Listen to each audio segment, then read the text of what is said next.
ሃይማኖት kan qopheessan ጾማ አስተሪዮ kan jedhu kitaaba isaanii irratti waa'ee sa'aatii sirriitti kaa'aniiru maaliif humna namaatiif hayyoonni keenya nuufifa keenya daawwitii keenya waan ta'eef soomii iddoo sadiitti qootanii kaa'aniiru sa'aatii inni jalqabaa yoo waxaaniyaan soomu yookiin immoo soomii yookiin lagannaa warra xixiqqoo jedhan sa'aatii giddu galeessa godhatanii jechaadha warri xixiqqoo jedhaman daa'imman nufaana jirtu miti daa'imman abbootii maanguddoota gurguddoo umuriidhaan raagan soomuu hin dandeenye jechuudha.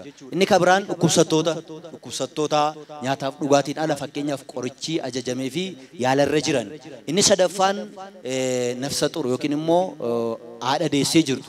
Isaan kun soomii isaan sooman yoo waxaaniyaan soomu yookiin immoo soomii warra guddattoota abbaan keenya amma kaasan xixiqqoo jedhamu isaan kun haga sa'aatiitti meeqatti sooman kan jedhu isaan kaaniiru sa'aatii 5 kaasee haga sa'aatii 7tti jedhu 5 da'u 7 meeqa nufaana jirtu 12 miti yeroo 2 meeqa sa'aatii 6 abbaan keenya kan sila jedhan isaan yoo waxaaniyaan soomu yookiin soomii guddattoota yookiin kan daa'immanii xixiqqoo jedha inni lammaffaan sooma maayikalaawiyaan yookiin immoo yemaayikalaawiyaan soomu warra giddu galeessa jiran umuriidhaan ga'umsa amantaatiin isaan kun immoo sa'aatii 7 kaasee haga sa'aatii 9tti soomuu jedhan sa'aatii 7 da'u 9 meeqa jirtu miti 7 da'u 9 meeqa yeroo 2 meeqa sa'aatii 8 abbaan keenya sila jedhanidha inni kabiraan sooma fitsumaan yookiin immoo yefitsumaan soomu soomii warra ga'eessotaa jedhan ga'eessota kan jedhaman addunyaa kana warra ganan fakkeenyaaf jireenya hojii humnaa hojjetaa kan hin oollee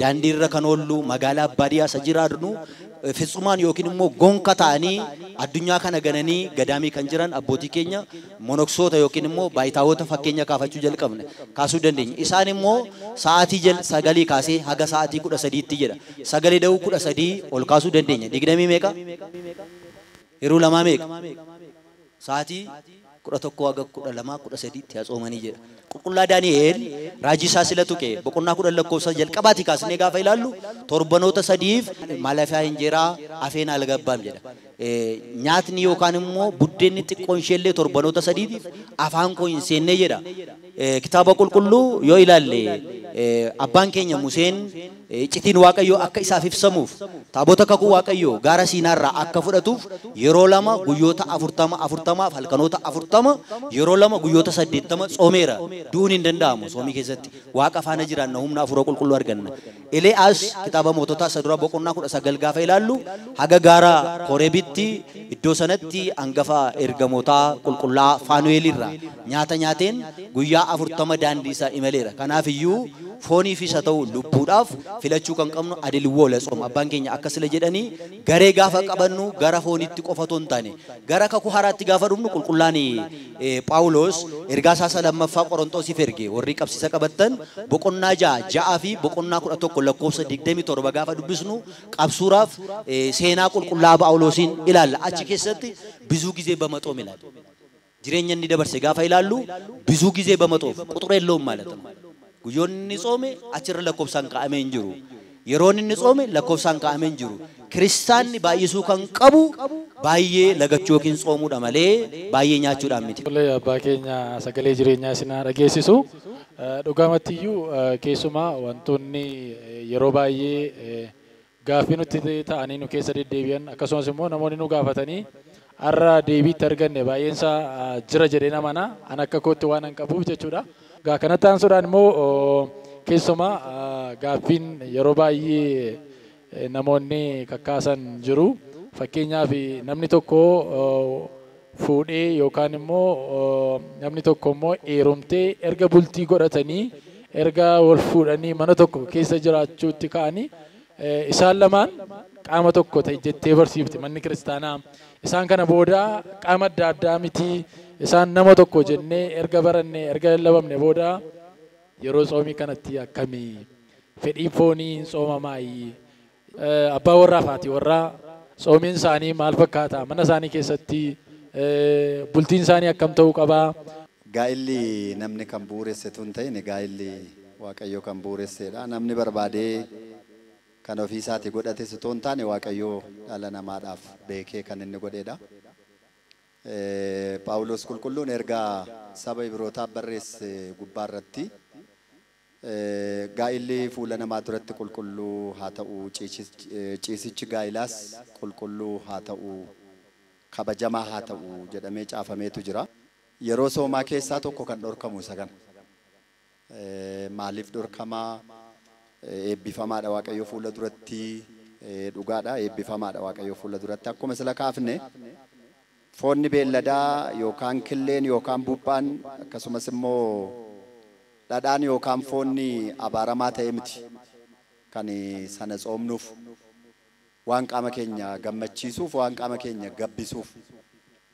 Ciisichi gaa'ilaas immoo yookaan immoo haadha manaaf abbaa manaan edda wal fuudhanii booda yeroo tsoomaa keessa wal bukkee buluun yookaan immoo ciisicha gaa'ilaa raawwachuun gammachuu haadha manaaf abbaa manaatti gidduutti mul'atu waan ta'eef yeroodhaaf gammachuu kanarraa foon keenya haa qabnuudha.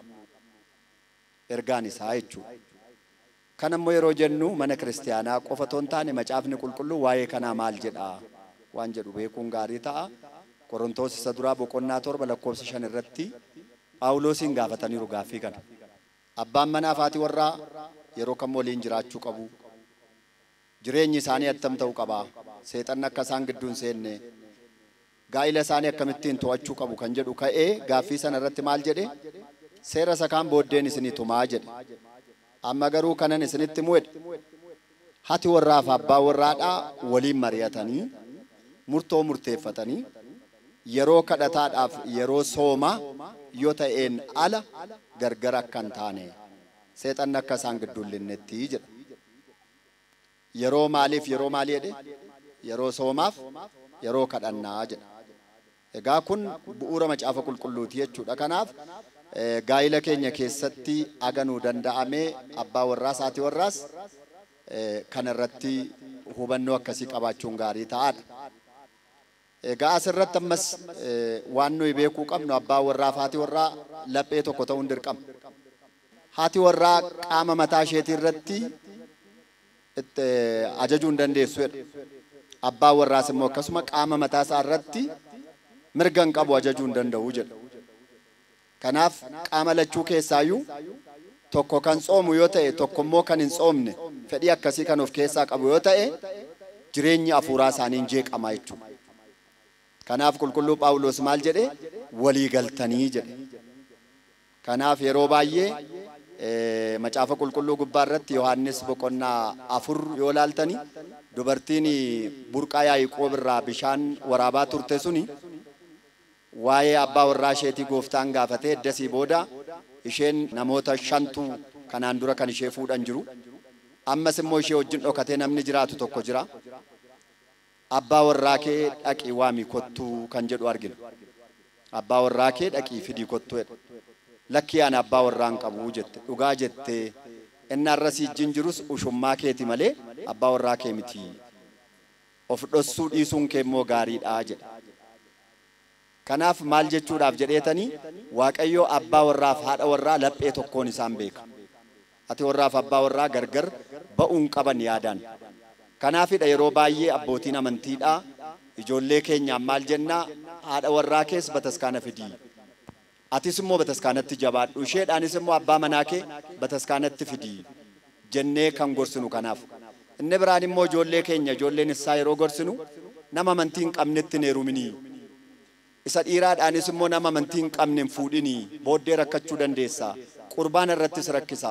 Sooma irrattis rakkisa. Gaa'ila irrattis rakkisa kan jennu kanaaf jechuudha. Kanaaf egaa eeggannoo gochuu qabnaa. Keessumaa keessatti yeroo tsoomaa kana keessaa wanti sanaaf nama saaxilu maalinni waan Daani'el jedhe tokko eeggachuun nurra jira. Mana amantaa Ortodoksii keessatti dogoggorri cimaan dhadhaan lagannaa, foon hin lagannaa, akkasuma wantoota bu'aa beelladaan lagannaa garuu yeroo tokko tokko dhugaatiin lagannu. Garuu macaafni qulqulluun sooma keessa dhugaatiin akka hin dhugamne ni ajajaa jechuudha. Namni dhugummoo jireenya fooniif saaxilama. abbaa warraa galee dhuga yoo ta'e haati warraa manaa tsoomii yaaddi yoo ta'e inni dogoggorsuu danda'a jechuudha. Yookaan isheen dhuga yoo ta'e isheen dogoggorsuu dandeessi jechuudha. Kanaaf yeroo soomaa kana keessa fooyyessuu hin dandeenyu.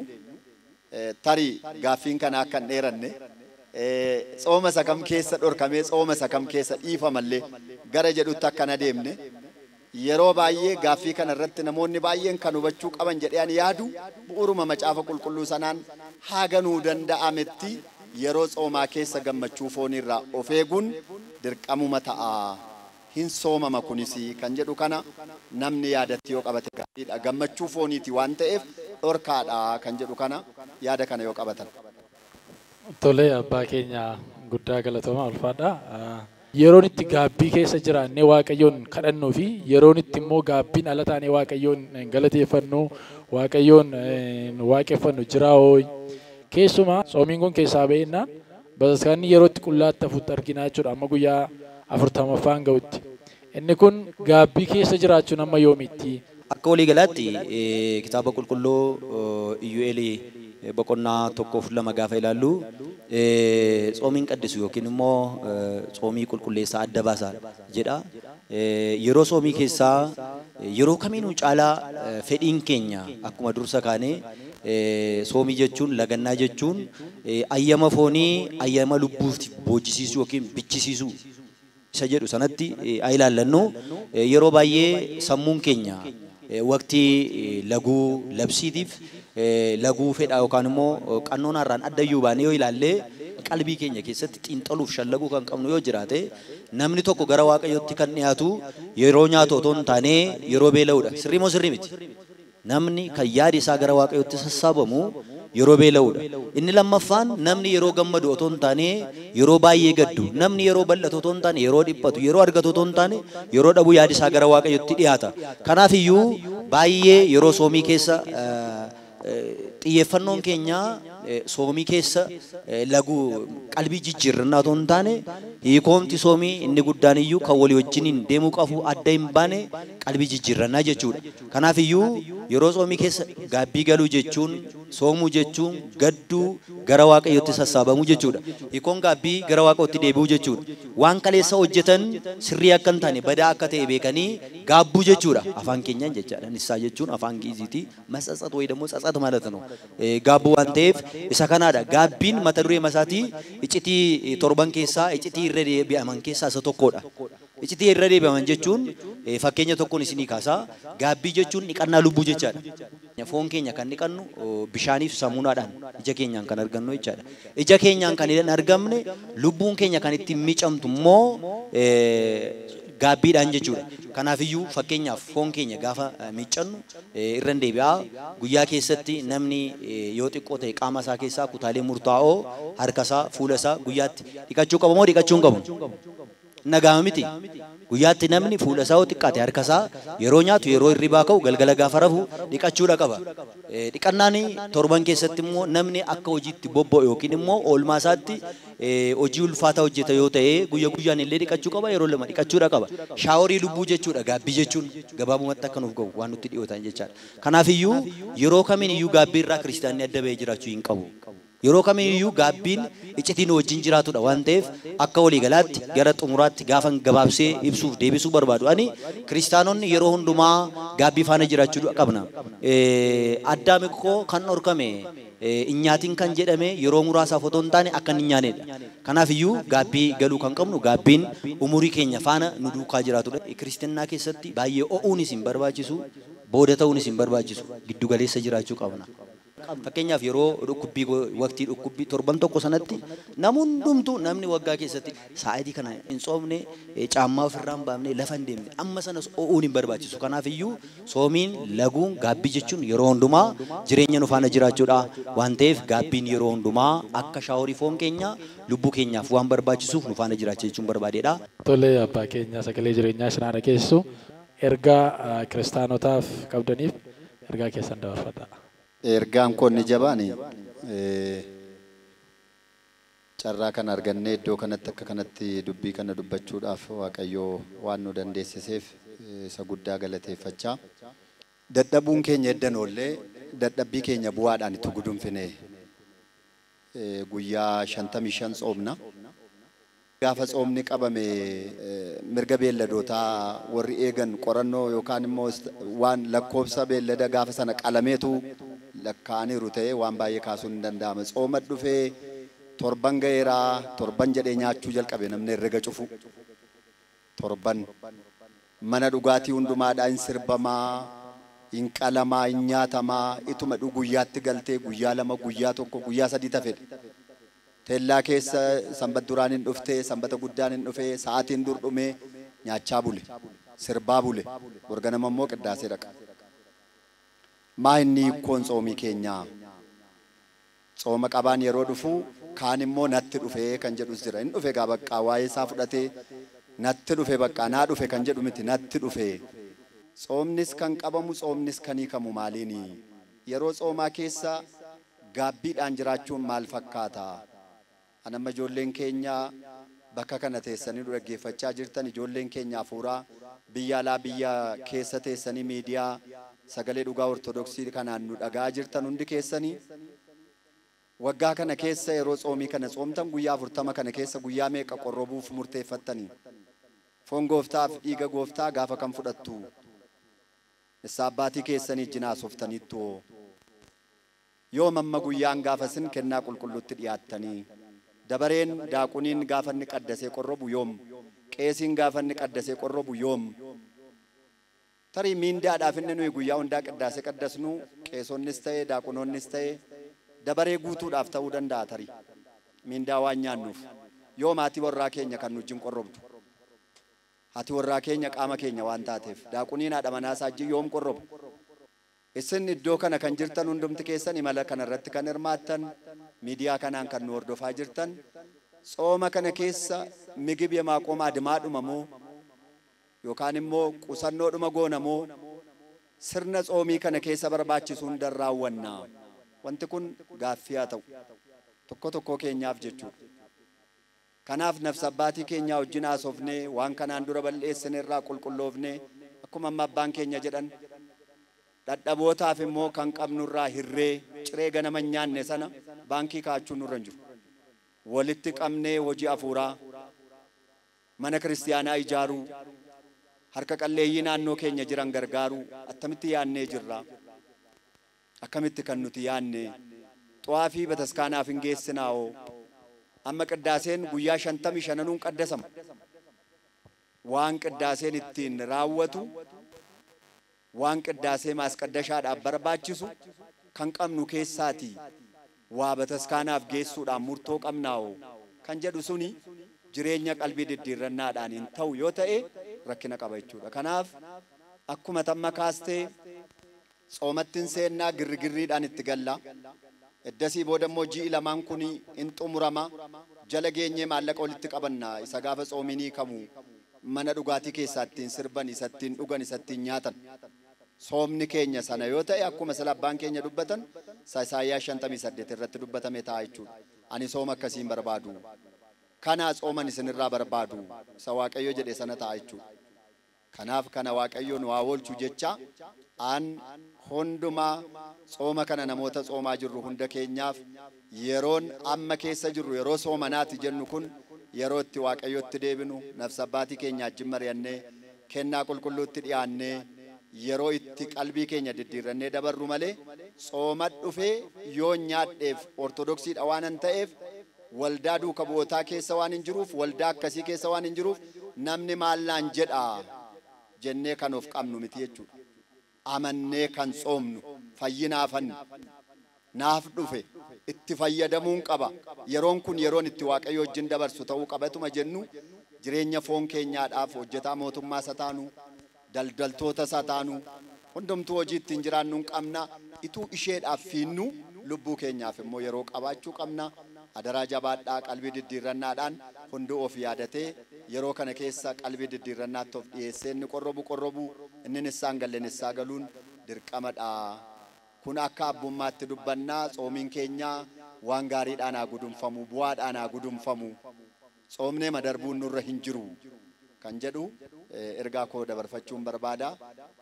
Biyya alaas biyya keessas bakka kanas teessanii kan dhaggeeffachaa jirtan hundumtu Waaqayyo nagaan tsooma kana nu jalqabsiise nagaan nu haa xumursiisu. Isa jalqabaa abbaan keenya akka amma dubbatanii yeroo sooma keessa yookiin yeroo tajaajila kiristaanummaa kamiin keessayyuu bu'aadhaaf ta'uu hin qabu. Wangeela Maatewos boqonnaa 16 irraa kaasee warri of tuultotaa gaafa tsooman akkas godhu mul'achuuf ta'uu hin qabu. Lakantuu daase mahoon elebbate. Galata argachuu kan qabnu waaqa biratti jaallatamuu kan qabu. Sun immoo yeroo waqtii keessaa isa jalqabaa ergaa koo soomii kana keessa maal gochuu qabna kan jedhu barbaadeeti. Maayinni fakkeenyaaf amma sila kaasnee turre warri dhukkubsatootni daa'imman maanguddoonni sa'aatii irraa kukkutan yeroo soomii isaaniitiin fakkeenyaaf yeroo soomii keessa nutamma miitikki soom kan jedhu hin qabnu dhaabbata mana amantaa warra musliimotaa dhiifama guddaa naa godhaati dubbachuu waan hin qabuufi fakkeenyaaf har'a soomii kana keessa guyyaa tokko cabsite taanaan guyyaan kee asii achiidha yookiin guyyaa tokko hin qaxxaamtu yookiin dabamtaa jechuudha. Seera mana kiristaanaa keenya keessatti kun jira. Yookiin soomii sana soomtaa yookiin mitswaatii kaffalta. Kun seera mana kiristaanaa keenya keessa jira. Kitaaban sila isin jedhee yenetaa haymaanoot tsooma astariyo kan jedhu sana irratti namni yoo soomii ofii hin danda'amu ta'e guyyaa biraa tsoomaa jedha. Tsooma labsii jechaadha. Yookiin immoo qarshiidhaan bakka buusaa jedha. Isa sanas haa ta'u yeroo soomii kana keessa haymaanoot bamigbaar abbootiin keenya kan jedhamanii hojiidhaan ta'uu qaba. Hojiidhaan ta'uu qabna. Akkasumatti tiyoorii isaatiin tsoomnee qofa otoo hin taane soomii jechuun qusannoo jechuu miti. Fakkeenyaaf barattootni kaampaasii turtan kolleejjii garaagaraa keessa turtan barattootni mana barumsaa sana keessa jiran qursii isaanii kaampaasii yookiin kaaffee keessaa hiyyeessotaa godhu yookiin waan biraadhaaf godhu akkasumatti fakkaata sirriittis waan beekamuuf ishee qursii hagamisaatti turru sanaa hiyyeessaaf oolchinu mana kiristaanaas oolchinu keessumaa abbaan keenya amma waan guddaa na yaadachiisanii dhukkubsattoonni biyya keessa teessanii soomiin isin ittiin tolleef biyya hambaa ta'anii iddoon tolle keessa ta'anii har'a ixaana tajaajila garaagaraa kan ergaa jiran isaan irraa waan guddaa barannu warri miindaa qabnu warri qonnaan bulaan daldalaan waan waaqayyo nuu kenneerraa soomii kana keessa keessumaa yeroo soomii ji'ootiin lama kun hin qaddafamu qiddaasee yookiin immoo sirna qulqulleessaa irraa waajjira keenya keessatti dabarsinaa yookiin sa'aatii soomii cabsina waan ta'eef luboonni abbootiin keenya halkan kan ittiin tajaajilan maasqaddashaa ixaana zabibii kanneen kana fakkaatan inni kabiraan abbootiin keenya lubooti magaalaa Leega yoo gibbii sana keessaa dhaban mana nama biraatti dhaqanii soomii hiikuu danda'u warra baadiyyaarra jiran akaa'iif bishaan otoo soorree eebba guddaa argannaa inni xumura ergaan koo waldaan duukaa bootaa imala 24ffaa bara hundeeffama isaa waggaa 12ffaa yookiin 13ffaa jalqabee jira bara kana keessa waraqaa beekumtii argatee jira akka addunyaatti tajaajila akka tajaajiluuf baga geessan baga gammaddan jechuun barbaada. Carraa kana maal jechuu barbaadeeti waldaa jechuun gamtaa tokkummaa jechuudha. Caasaa mana kiristaanaa faana haa hojjennu. Caasaa mana kiristaanaa qulqullaa sinoodosii irraa kaasee haga xibiyaatti jiru waldaaleen hundumtuu akka waldaa duukaa bootaatti haa hojjennu. Waldaan duukaa bootaa abbootiin baay'een danuun itti hirmaatanii tajaajilaa jiru. Abbootiin keenya akka isin faana tajaajilaniif isin akka tajaajiltaniif waldaan kunis akka guddatuuf caasaa mana kiristaanaa faana haa tajaajilu. Inni kabiraan waldaan mana kiristaanaa keessatti gaafa hundaa'u imalaaf qofa ta'uu hin qabu. Dhugaa dubbachuuf waldaan duukaa bootaa dachaa kana 10 ol uummata baasuu ni danda'a. Imala har'aa kana irratti hin barbaachisne. Yeroo ammaa kana gaafa laguun galu waldaan hundumtuu tsuwaa maayibarii irraa kaasee imala yookaan guuzoo kan jedhan biizinesi hin daa'eewwan. Jireenyaaf ta'uu qabna. Inni kabiraan waldaaleen amma mana kiristaanaa keenya keessatti hundeeffamaa jiran dhaabbilee siyaasaa haga fakkaatutti deemaa jira. Kun gidduu keenyaa baduu qaba. Dhalachuu Kiristoosiin cuuphamuun ol buusaatiin yuurinnaa daanoo saandoonu tokko nu haa taasisu Waaqayyo.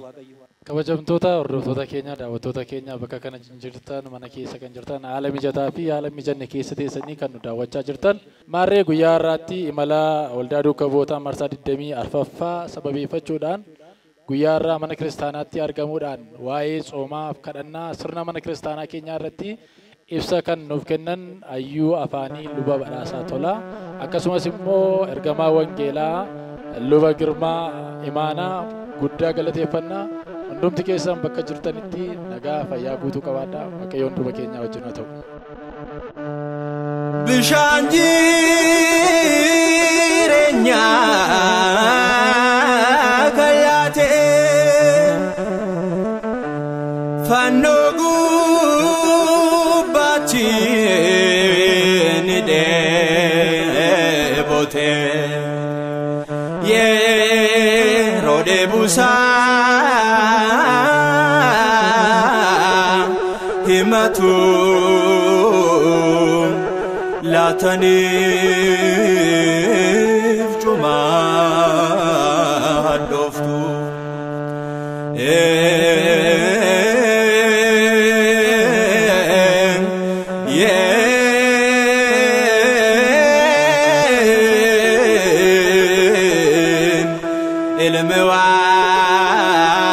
المواقع يوم ملتين